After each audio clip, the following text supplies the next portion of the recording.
pessoal, estamos de volta para mais uma reflexão do tarô mitológico para os signos.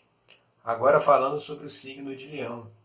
Vamos ver qual é a mensagem, que o tarô traz para o signo de Leão para o fechamento do ano de 2019.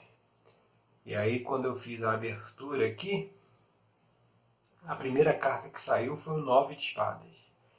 Essa carta ela representa a culpa, o remorso. Ela está ligada a alguma sentimento de culpa em relação a alguma coisa que foi feita no passado. Dentro do tarô mitológico, o naipe de copas ele conta a história de Orestes e a maldição da casa de Atreu. Nessa história, Orestes, a mãe dele,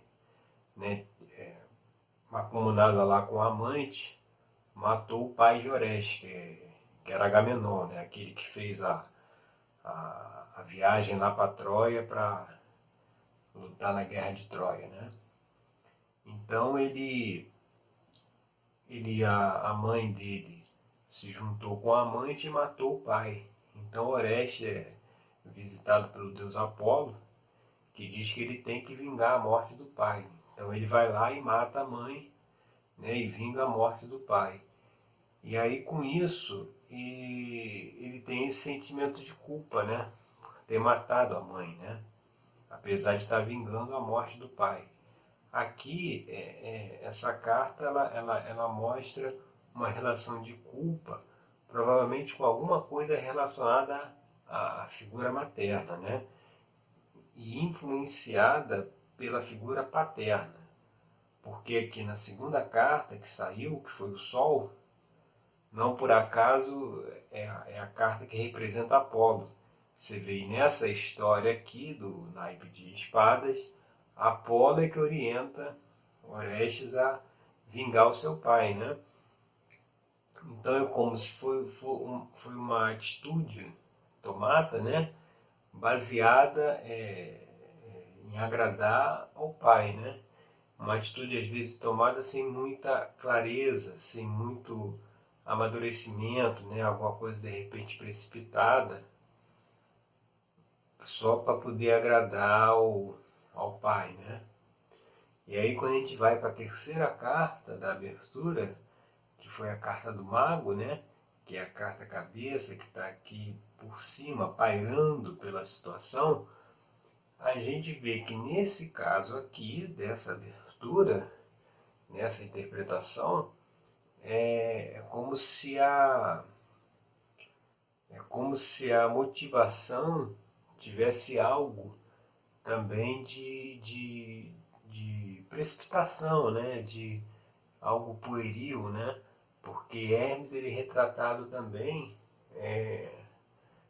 na figura aqui do mago, representa também o deus Hermes, e ele é visto como o eterno adolescente, aquele que não amadureceu. Normalmente Hermes e Dionísio ali é que são vistos, são analisados em um aspecto, dessa forma. Então é como se mostra essa coisa da precipitação, de repente essa questão de culpa aqui do passado tivesse alguma coisa a ver com algo precipitado. E aí quando a gente vem aqui para a terceira carta, que foi o 3 de paus, a gente vê aqui Jasão, que ele... Aí você vê que a relação com o pai de novo, Jasão, o pai dele, que tinha direito ao trono, e acabou que no fim das contas o tio, que é esse que está aqui deitado no chão, Pélcias, ele acabou que usurpou o trono do irmão.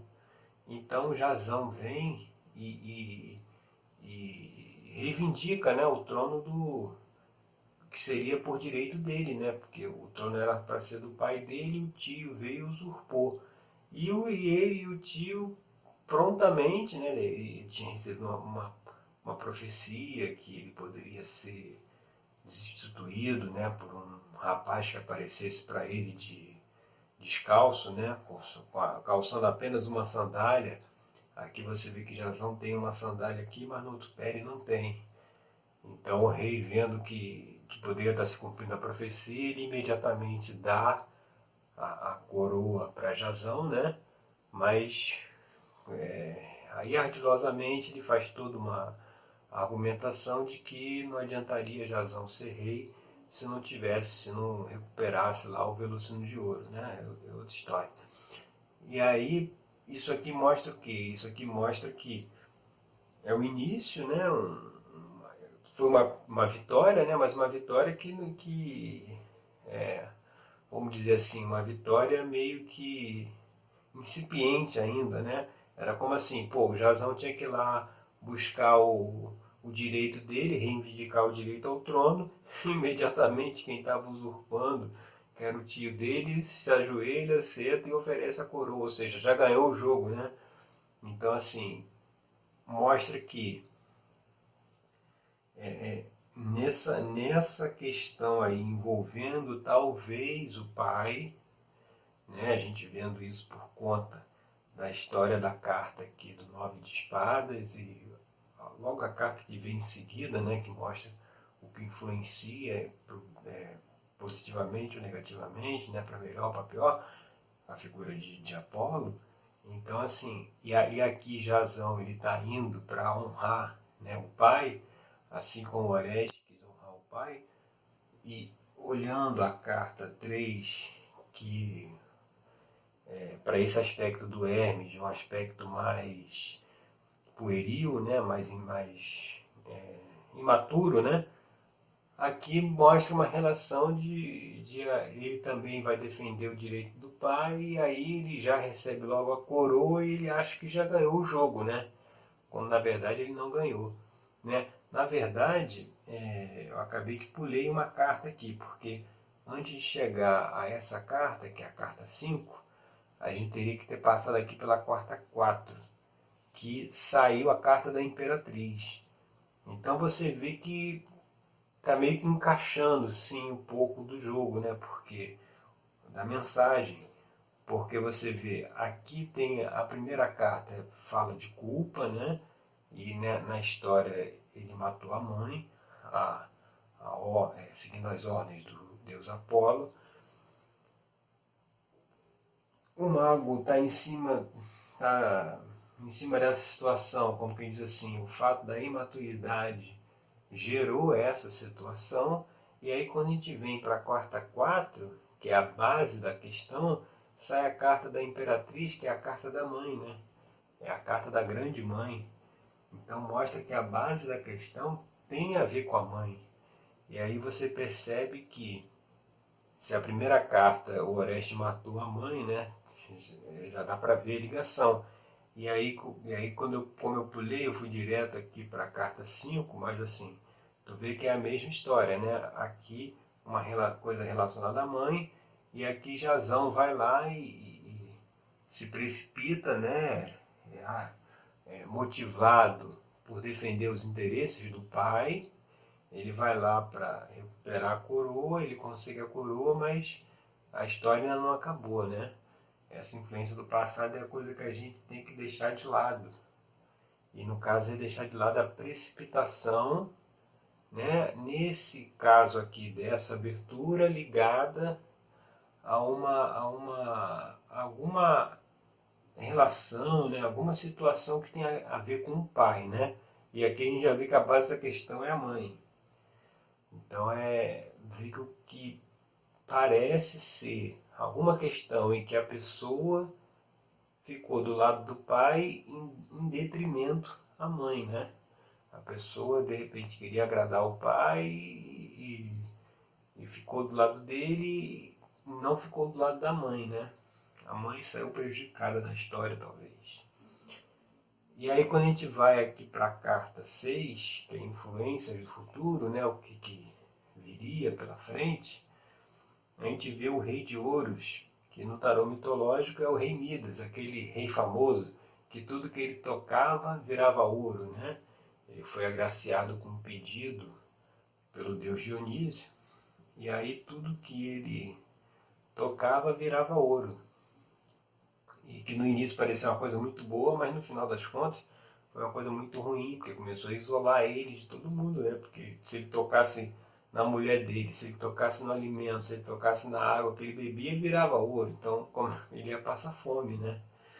Então, assim, dentro dessa reflexão aqui, mostra que uma influência do futuro pode ser um certo isolamento da pessoa, né? A pessoa se isolar caso ela não resolva essa questão aqui de culpa do passado, né?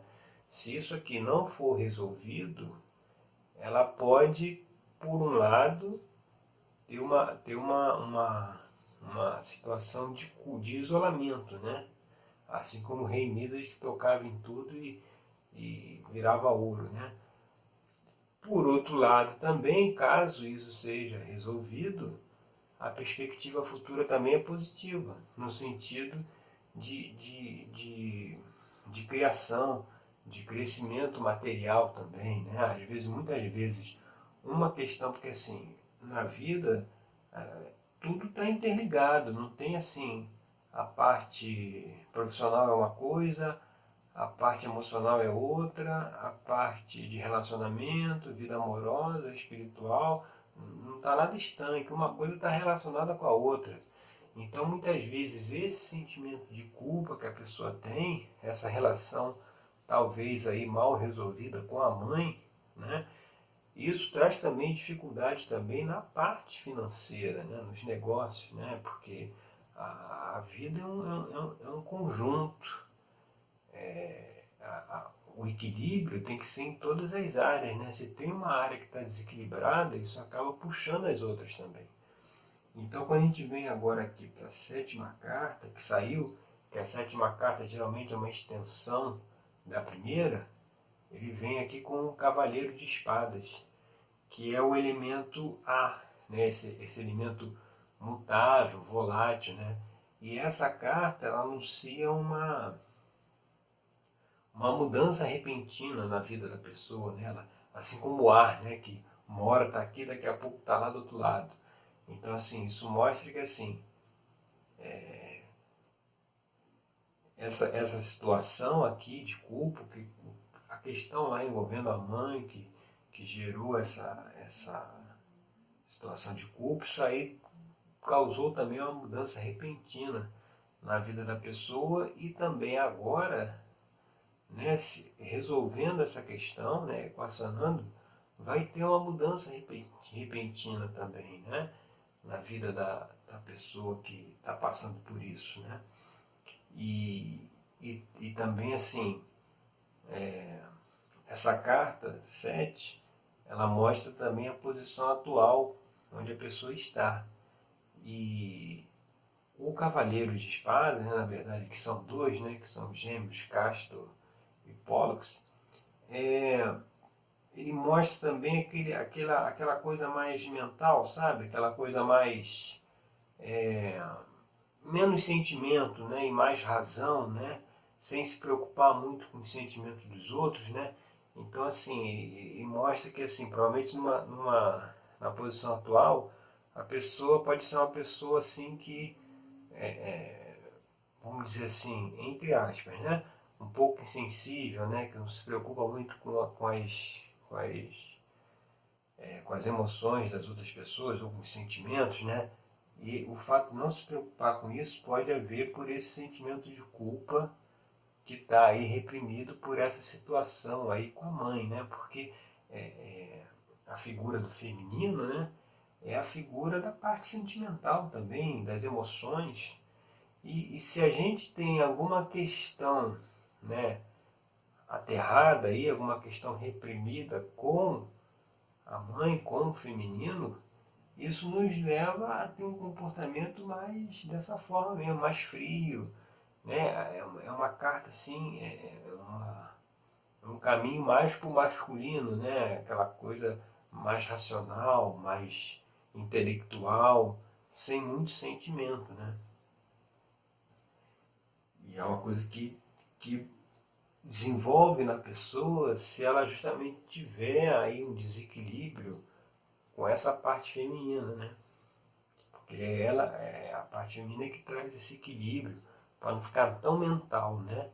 Então, assim, é o que eu quero, pronto, acabou e não estou preocupado com as consequências, se isso aí vai ferir alguém, né? E aí quando a gente vem agora para a oitava carta, que é o ambiente, né, o ambiente externo que a pessoa se encontra, né, como a pessoa é vista, cai a carta da força, né, onde tem Herax aqui lutando contra o leão de Nemeia, né. Essa carta aqui, no contexto, ela representa essa luta contra esse orgulho também, sabe? Às vezes, muitas vezes a gente não quer se reconciliar, né, com essa pessoa aqui do passado por conta do orgulho, né? Então mostra assim que essa situação, né, o ambiente que está inserido nessa situação é uma luta também contra o orgulho, né? Numa pessoa aí que está muito mental, né? Sem muito sentimento, mais com a parte mental, uma questão de uma luta contra esse instinto assim, do orgulho que não deixa a pessoa baixar a guarda, olhar para aquela situação que provavelmente foi cometida lá atrás, numa situação meio infantil ou imatura, né? Precipitada, né? Como diz aqui o Três de Paus, né? Uma atitude de repente, vamos dizer, digamos que seja isso, que ficou do lado do pai em detrimento da mãe, mas ficou do lado do pai, por exemplo, eu já vi um caso que quando o cara tinha 3 anos, ele descobriu que a mãe tinha traído o pai. E aí, por conta disso, ele acabou que hoje já é adulto, né? Mas assim, na vida dele os relacionamentos sempre terminam por conta de ciúmes, né? Porque ele nunca confia nas mulheres que ele se relaciona. Apesar da mulher não dar nenhum motivo para ele, das mulheres não darem nenhum motivo para eles, ele acaba que desconfia, tem que pegar celular, tem que ver e-mail, tem que ficar ligando para a pessoa. E isso justamente por quê? Porque como quando ele tinha 3 anos, a história que contou é que a mãe dele traiu o pai, já ficou contra a mãe. E esse fato dele ficar contra a mãe, o que aconteceu? Dentro da cabeça dele, na criança de 3 anos de idade, que está formando ainda a visão de mundo, a percepção das coisas, ficou gravada uma crença, uma convicção de que mulher não era confiável. Porque a primeira mulher que ele teve contato era a mãe traiu o pai. E com isso ele norteou a vida dele todinha, norteia ainda, por não confiar nas mulheres, né? Ele rejeitar, né? Ele se relaciona, mas nunca confia.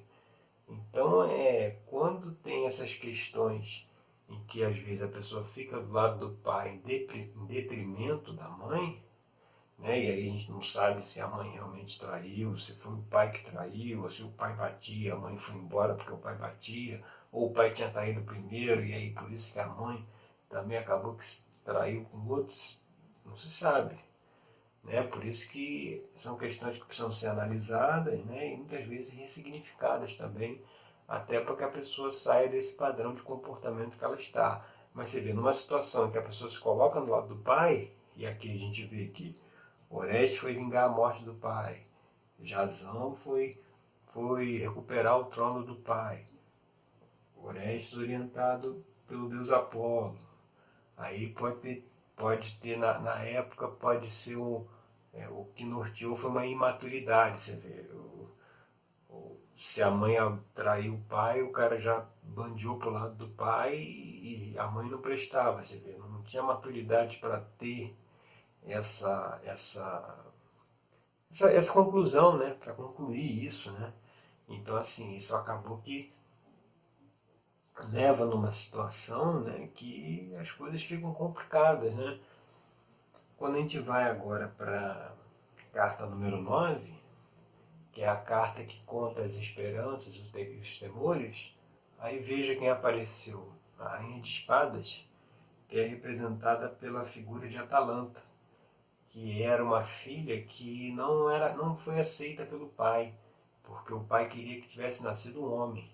Então, ela busca o tempo todo a aceitação do pai, né? ela busca, ela quer o acolhimento do pai, quer estar do lado do pai. Então ela leva a vida dela, até se, com certas atitudes masculinas, né? Ela foi campeã, né? Conta o mito que ela era campeã de corrida, né? Ela não tinha homem que corresse mais do que ela. E ela fazia isso tudo para poder chamar a atenção do pai, para poder ser acolhida novamente por ele. Então você vê, aqui como esperança e temor, o temor da pessoa era não ser acolhida pelo pai. E aí, por ter esse temor de não ser acolhido pelo pai, né? Ou até um temor de se reconciliar com a mãe, o pai pode ficar chateado, aí por isso que deixa essa questão aqui debaixo do pano, né? Mas é uma questão que influencia, inclusive até a parte material também, né? Esse problema aí mal resolvido, porque é lógico, se não se tirou o princípio feminino aqui da história, né? Que você é uma pessoa muito mental, isso acaba trazendo dificuldade para os relacionamentos, né? Até mesmo os relacionamentos com colegas de trabalho, com subordinados, né? Se você não tem um olhar mais compassivo, mais acolhedor, isso fica tudo muito no mental, né? E aí você vê aqui como vem, e ela aqui, a Rainha de Espada, ela é muito mental, né? Ela é muito, meio aquela coisa do ferro e fogo, né? Sem também olhar para as questões do sentimento, né? E aí, se essa questão aqui for equacionada desse sentimento de culpa aqui do passado, né, que provavelmente é uma coisa ligada à mãe, alguém que ficou do lado do pai, isso aqui sendo resolvido, o que que vem para frente, né? O que está um caminho disponível? Aí já foi para o Cavaleiro de Ouro, que é representado por Aristeu, que é o filho do deus Apolo. Por, por acaso já, você vê, está tudo circulando em volta dele, né? Filho do deus Apolo, e assim, você vê aqui, ó, deixa eu pegar as duas cartas, olha a diferença entre as duas, né? Uma é um cenário totalmente árido, as nuvens ali no fundo, ó, deixa eu ver se pegar aqui ficar melhor. As nuvens aqui, é árido, né? As nuvens aqui no fundo, parece de nuvem de tempestade, né? Por conta dessa coisa de luta, eles aqui estão empunhando espadas, né? Castro e Hipólito eram lutadores, né? Então, assim, uma coisa de luta, de briga, né? Ele mostra aqui uma mudança repentina na vida, mas acredito que seja uma mudança repentina a partir do momento que se resolve essa questão aqui da culpa, né? Mas olha a diferença de uma carta para outra, né? E são dois cavaleiros. Você vê aqui já é o completo oposto, né? Já não tem mais essa questão da luta, essa questão da aridez. Pelo contrário, aqui tem a fertilidade. O campo já está fértil, né? E é a mesma fertilidade que a gente vê que quem é que traz a fertilidade, né? É Deméter, a deusa da fertilidade, a mãe terra. Você vê, ela é fértil. Você vê, aproximando-se da mãe, né, o caminho é o quê? A última carta que sai, seria a situação futura, a carta 10, é um caminho de fertilidade. Na história de Aristeu, ele é um cara que ele tá sempre ajudando as pessoas, está sempre tendo um agradecimento público, ele está sempre indo de uma cidade para outra, o problema que tivesse ele resolvia e era muito bem aceito, muito bem acolhido. Você vê, ele certamente não teria problema de relacionamentos como teriam aqui os nossos amigos Castor e Pollux, né? Então, assim, o que mostra a mensagem do tarô mitológico, a reflexão para esse mês de dezembro aí, para quem é do signo de Leão, é essa reflexão de se avaliar questões do passado, né, que possam ter ficado mal resolvidas por ter ficado do lado do pai em detrimento da mãe, que é o que traz para a pessoa ser uma pessoa muito, talvez, fechada, né, não muito boa nos relacionamentos, né? E se essa questão for resolvida, é isso, né, que espera aí no futuro, né, um campo fértil pela frente, né, e esse aqui é o cavaleiro de ouro. Ouro é o elemento terra, então tem a ver com a parte material, então pode ser até uma forma de resolver certas questões na parte material por conta de uma solução de uma questão talvez com a mãe do passado, né? Assim, esse tipo de abertura do tarô é que eu utilizo dentro do meu trabalho de terapêutico, de autoconhecimento, que é a terapia tarológica, onde a gente pega essa reflexão, essa mensagem que o tarot traz e desenvolve essas questões aqui dentro de uma terapia, né? Eu agora, seguindo aqui esse vídeo sobre as reflexões para Leão, eu vou falar sobre essa terapia tarológica, né? Como é que ela funciona e como é que a gente consegue desenvolver essas questões aqui que quando o tarô mostra uma questão é porque ela está pronta para ser olhada, né, ser observada. E como que a gente desenvolve isso dentro de um processo terapêutico de autoconhecimento? É usar o tarô como uma ferramenta de análise, uma ferramenta de autoconhecimento. Porque se a pessoa sabe que ela tem uma questão aqui para resolver, e essa questão, resolvendo isso, traz para ela uma fertilidade, traz para ela uma segurança, uma resolução do problema material, né? Isso aí é muito importante para a própria pessoa no sentido de se conhecer melhor e se desfazer de determinados padrões, né? Que muitas vezes a gente não sabe nem de onde vem, né? Então fica aí que eu já volto, vou inverter aqui a câmera, já volto para a gente conversar, explicar como é que funciona essa terapia tarológica baseada no tarô como ferramenta de análise, tá certo? Olá, tudo bem? Estou de volta agora para explicar como funciona a terapia tarológica, que é um método que eu desenvolvi. Para a gente entender isso, primeiro a gente precisa compreender o seguinte conceito. Nossa mente é formada pelo lado consciente e o lado inconsciente. Todas as nossas ações, elas são comandadas a partir do nosso inconsciente, que é onde a gente armazena todos os aprendizados e todas as vivências que a gente tem na vida. Por exemplo, se você quando tinha 3 anos de idade, você pegou uma chave e descobriu que colocando essa chave na fechadura e virando para a direita, a porta abria. Esse conhecimento, ele fica gravado no inconsciente para quê? Para que na próxima vez que você vá abrir uma porta, você não tenha que fazer aquela coisa de tentativa e erro, de tentar colocar a chave de um lado, de outro. Não, você já vai direto. Você coloca a chave, vira para a direita, a porta abre. Quando, por exemplo, você aprende a dirigir carro. Quando você aprende a dirigir, no início você está ali no volante, veja, as pessoas que andam até com a cara assim, colada no vidro, né? Aquela tensão, né? Porque você ainda está jogando no inconsciente, no subconsciente, você está jogando ali aquele aprendizado, aquela habilidade. Aquilo ali ainda está sendo trazido lá para o inconsciente.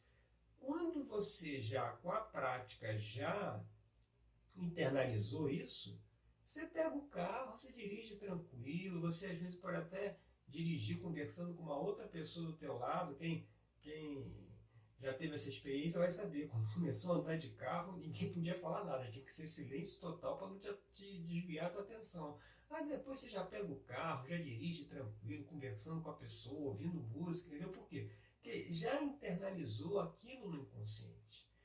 O problema disso é você colocar no inconsciente determinados conhecimentos, determinadas formas de ver o mundo que estão erradas.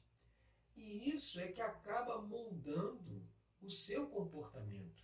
E Jung já disse uma vez que enquanto a gente não trouxer para o consciente aquilo que está no inconsciente, esse último, o inconsciente, vai dominar a nossa vida. E nós vamos chamar isso de destino. É exatamente assim que funciona.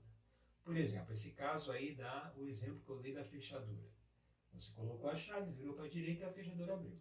Você já percebeu que quando você pega uma fechadura que está instalada de outra forma, em vez de você virar para a direita, você tem que virar para a esquerda, e aí na hora ali você se atrapalha, você coloca, a primeira coisa é virar para a direita, aí você viu que não foi para a direita, você, por dedução, você joga para a esquerda e vê que abre, aí você já acrescentou no inconsciente mais uma informação, que é, tinha uma informação, toda porta abre virando a chave para a direita, essa era a informação.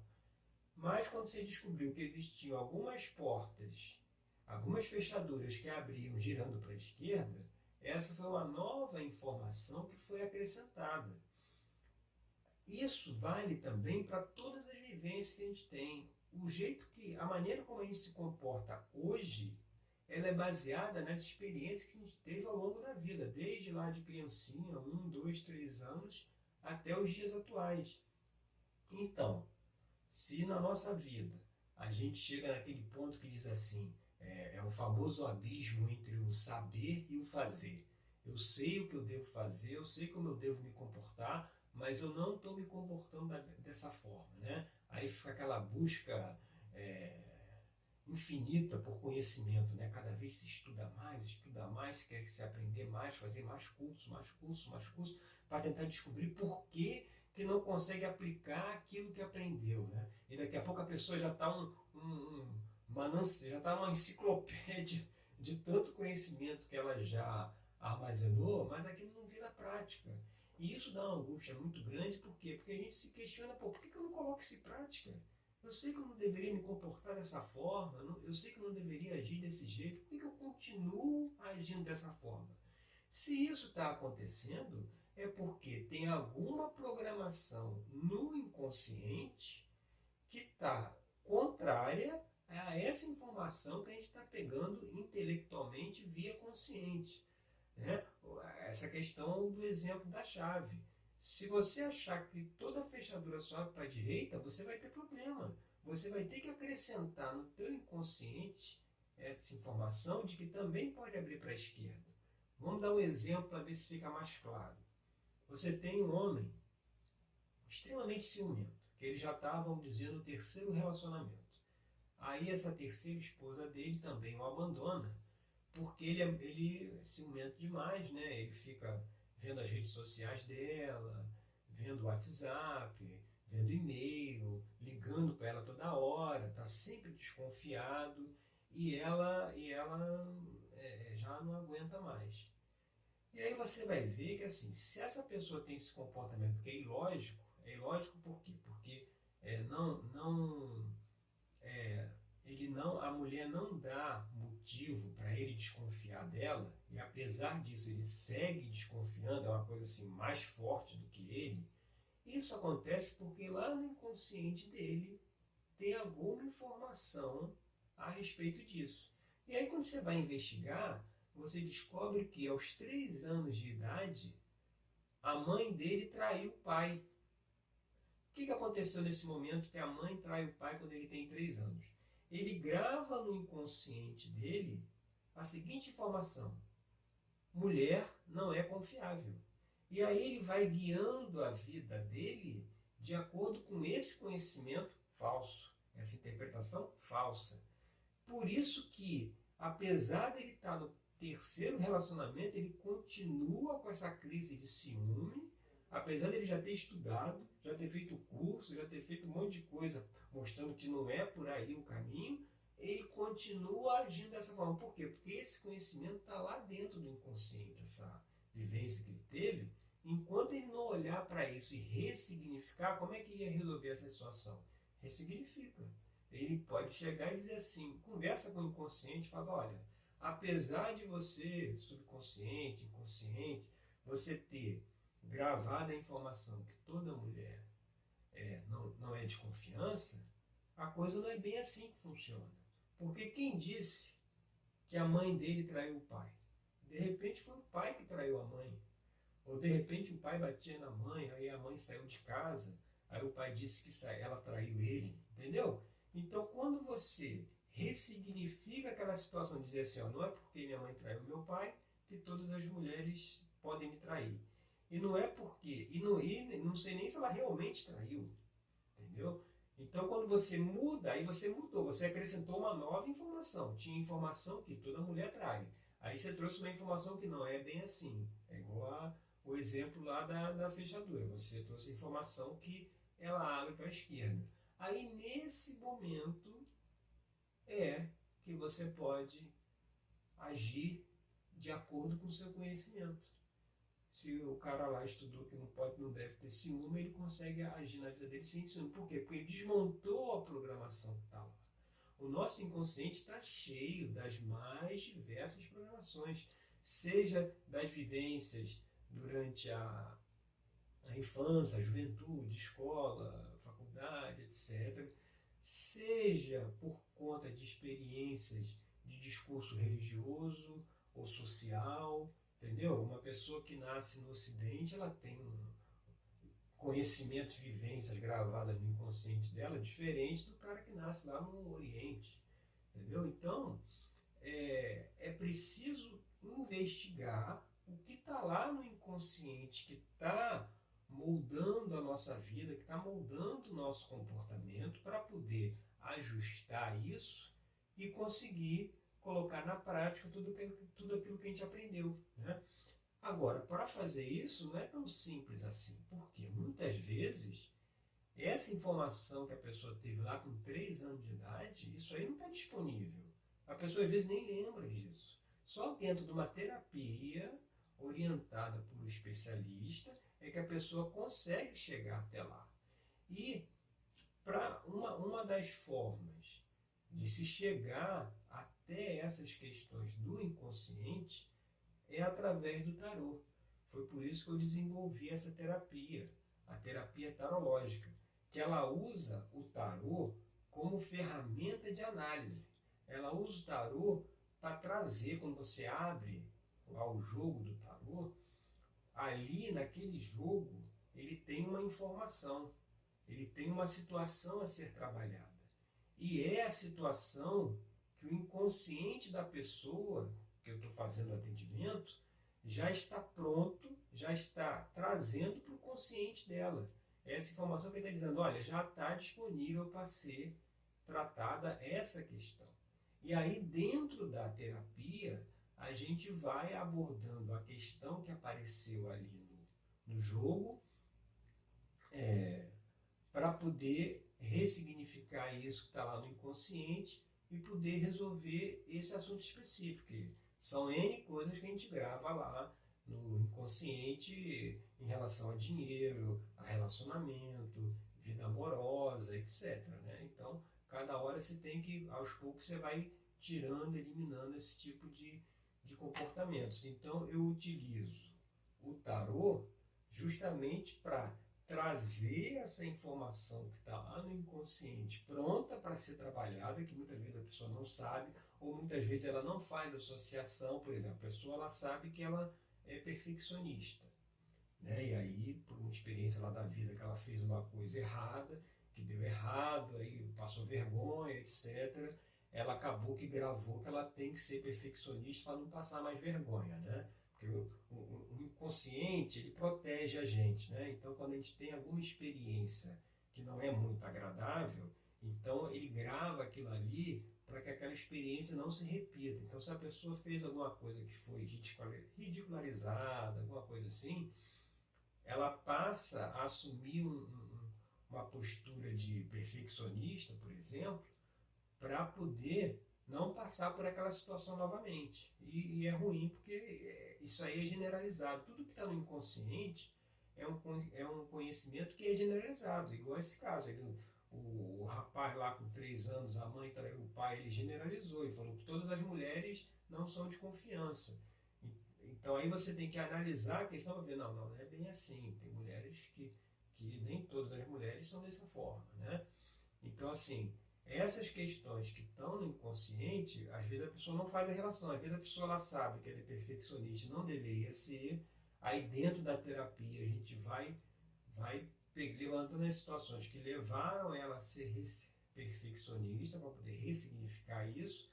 Mas a questão é que muitas vezes ela não sabe que esse perfeccionismo dela está dificultando no relacionamento. ou está dificultando na parte financeira, né?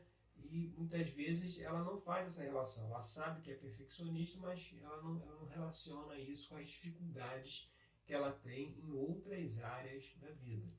Então, por isso que eu desenvolvi essa terapia para justamente ajudar a resolver essas questões.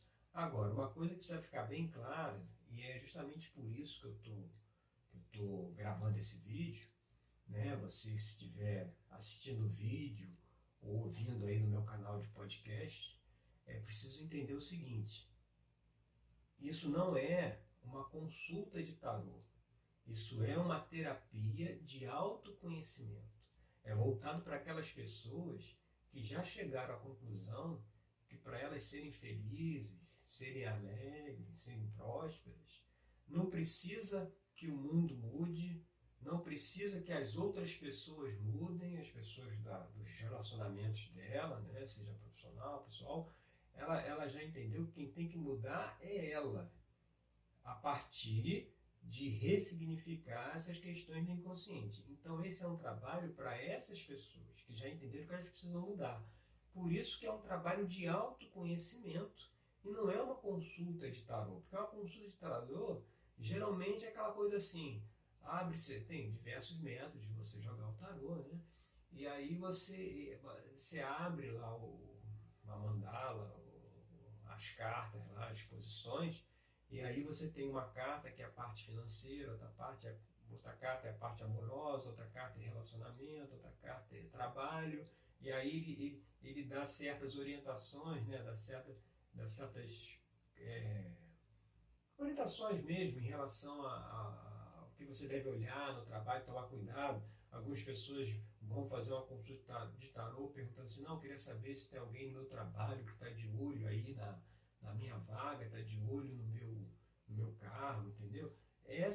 Isso aí é consulta de tarô. Não é o que eu faço. O que eu faço é um trabalho de autoconhecimento que usa o tarô como uma ferramenta de análise que vai pegar essas questões do inconsciente, porque tem que pegar aquela questão que já está pronta a ser trabalhada, porque você não pode pegar uma questão que a pessoa jogou lá para baixo do inconsciente, está lá no fundo. Essa questão não dá para você pegar. Você primeiro tem que pegar as de cima para ir até chegar àquela final. Muitas vezes você não precisa nem chegar aqui na final. Às vezes só acertando as que estão aqui já ressignificou a que está embaixo, ela já saiu. Né? Muitas vezes isso também acontece, porque você não pode pegar o que está lá embaixo, porque você já viu, tem aquelas pessoas que têm determinados comportamentos, você diz que a pessoa tem que mudar aquele comportamento, aquela coisa, ela tem que fazer alguma coisa, a pessoa surta. A pessoa, só você tocar naquele assunto, parece que tocou num ponto nevrálgico, né? A pessoa já surta só de ouvir falar sobre aquilo. É porque é uma situação que ela está jogando lá para dentro do inconsciente, ela não quer mexer. Então, numa terapia, você tem que ter muito cuidado com isso, que você não pode mexer no que está lá embaixo. Você tem que ir aos poucos chegando até lá. E muitas vezes, a partir das ressignificações da visão de mundo, da forma como se enxerga a realidade, do propósito de vida, de como o universo funciona, de como as coisas estão estruturadas, né? Que tem muita diferença aí em relação à verdade do universo, a verdade cósmica e a verdade do planeta Terra, né? O planeta Terra tem verdades que batem de frente com a realidade do universo. Por isso que temos as situações que a gente vê todos os dias, né? De fome, miséria, guerra, porque o que ensinam pra gente aí está muito fora de como realmente a coisa funciona. Então, por isso que esse é um trabalho voltado exclusivamente para a pessoa que está fazendo atendimento num sentido, vou ser repetitivo mesmo, de autoconhecimento. A pessoa que quer realmente fazer uma autoanálise, ressignificar isso que está lá no inconsciente, poder finalmente conduzir a vida dela de acordo com o que ela já intelectualmente já assimilou, né? Chegar nesse ponto. Então, para isso que é feita essa minha terapia, não é mais uma vez, porque isso causa muita confusão ainda, não é uma consulta de tarô. É uma terapia que tem uma periodicidade semanal, é uma vez por semana, são encontros de 1 hora, e aí no primeiro encontro, como é que acontece?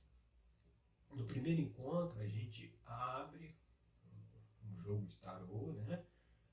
Ao exemplo, como tem aqui no canal, que eu fiz aí uma série de vídeos sobre as reflexões para cada signo, né? Dentro daquele espírito ali, né? A gente abre o jogo, ele traz uma questão lá do inconsciente da pessoa que precisa ser trabalhada, que já está disponível para ser trabalhada, e aí ao longo dos próximos atendimentos, das próximas semanas, a gente vai, dentro do trabalho terapêutico, a gente vai analisando essas questões, ressignificando e trabalhando em cima. Não quer dizer que o atendimento tem uma abertura de tarô. Por isso que não é consulta de tarô. O tarô é uma ferramenta de análise. Então, vão ter atendimentos que não vai saber o tarô. Você vai fazer a terapia ali. Uma vez que já levantou a questão, você vai trabalhar em cima daquela questão. E aí sim, seguindo por esse caminho, a gente consegue ressignificar, limpar isso que está lá no inconsciente e trazer uma vida de mais significado, né? De mais propósito, porque realmente é muito chato você cair no mesmo erro, fazer as mesmas coisas e o negócio não muda e você vai atrás de conhecimento, e daqui a pouco você já viu a mesma coisa 10.000 vezes e o barco não anda, porque tem coisa que está lá no inconsciente, e essa é uma metodologia que eu desenvolvi de você conseguir trabalhar com isso no inconsciente. Então, para quem, como eu já falei, já entendeu que para ser feliz, o mundo não precisa mudar, as pessoas não precisam mudar, né? Quem precisa mudar somos nós mesmos, a gente tem que olhar para dentro e analisar essas questões. Para quem já entendeu isso e quer participar do trabalho, é só me mandar um e-mail. Manda um e-mail para pensar diferente, esse diferente é com 2 Fs, pensardiferente@gmail.com. Você manda um e-mail lá no assunto terapia tarológica. Aí no corpo do e-mail você coloca o seu nome completo e a sua data de nascimento. E aí você me manda, eu recebo e entro em contato com você para a gente poder marcar e agendar o primeiro atendimento. Eu só peço um pouco de paciência aí nesse envio da mensagem, porque assim, eu só mando uma vez só o e-mail, entendeu? Às vezes a gente fica naquela ansiedade de mandou, não teve a resposta ainda, porque a coisa é muito corrida, os atendimentos e tal, às vezes eu não consigo responder os e-mails na velocidade que eu gostaria, mas eu sempre respondo a todos eles. Então, se você mandou e-mail, você não precisa mandar pela segunda vez, não. Manda só a primeira. Pode deixa que eu vou te responder, aí a gente entra em contato, né? E aí eu já começa aí a explicar o trabalho para poder participar, né? Eu sugiro também que você entre no meu site, Pensar Diferente, diferente com 2 Fs, pensardiferente.com. Lá já tem uma série de artigos, né, que trazem determinadas questões, né, para uma série de reflexões, na verdade, né, sobre determinadas questões que estão no inconsciente. Isso aí é uma coisa generalizada, entendeu? Então, a partir da leitura ali das postagens, vocês já vão fazendo uma reflexão também. No meu canal do YouTube tem, além dos vídeos sobre as reflexões para cada signo, tem também os vídeos sobre assuntos variados, né? Agora tem um vídeo lá de a importância da autoobservação, né? São temas que eu pego muitas vezes dos atendimentos e divulgo para que mais pessoas também possam ter esse conhecimento para poder se trabalhar, né? Tem também, entrando no meu site lá, tem lá os podcasts que eu já gravei também sobre determinados assuntos, né? Todo esse trabalho é feito também para ajudar as pessoas a terem determinados conhecimentos que vão ajudar ela nesse trabalho de ressignificação. E querendo fazer o trabalho comigo, é só mandar um e-mail lá para pensardiferente@gmail.com e aí a gente conversa, tá certo? Obrigado aí pela sua atenção e nos vemos no nosso próximo encontro. Um abraço.